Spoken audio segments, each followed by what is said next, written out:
Forests have evolved over millions of years between different species of flora and fauna. And when you clear cut a forest, all that just goes away. There's so many different types of plants and animals that are threatened, and if we were to replace the demand for wood products with hemp products, those ecosystems can remain. We're trying to take the attributes of a really hard, old growth forest or wood and take a renewable, fast growing resource and convert it into it. Hemp only takes 120 days to grow, where oak trees, they can take generations to grow. So farm to table, we can literally make a table in 120 days. Days ago, this was knee high. It continues to grow at an alarming rate, and this will end up being 6 to 8 feet tall. Then we're able to take the fiber from that and turn it into products like HempWood is doing with this table here, and other products that they're making for hardwood flooring, for picture frames, for almost anything that can be made out of HempWood as a substitute for our traditional oaks and our traditional hardwoods.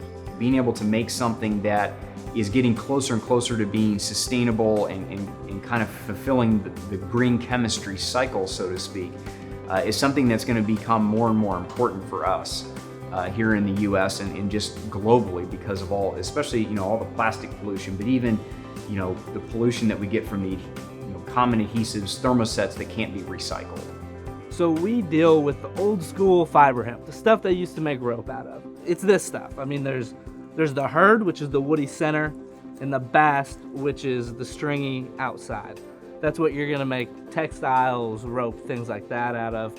It's really interesting to see how the sharing community is kind of playing into this and being able to take what someone's craft or artistry is with buying HempWood, and then they're making, say, these exquisite tables in Poland, or somebody in the UK is making furniture out of it, or someone in Canada is making cabinetry for the kitchens out of it. So it's actually kind of been grabbed up by the internet and taken all over the world, where people are trying to figure out what to do with it.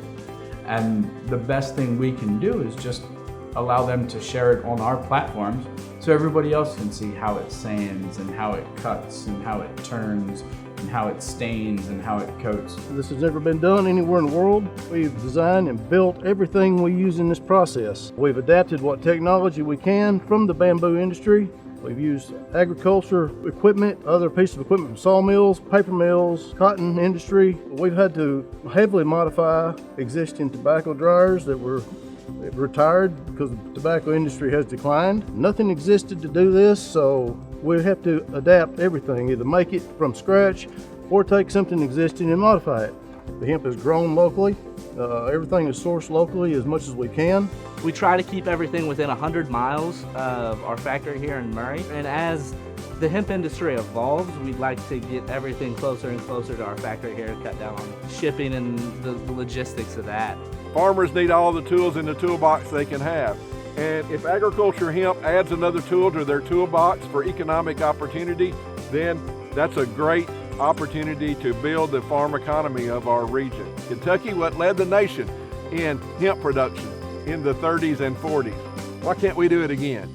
And one of the reasons that we can is because of sustainability.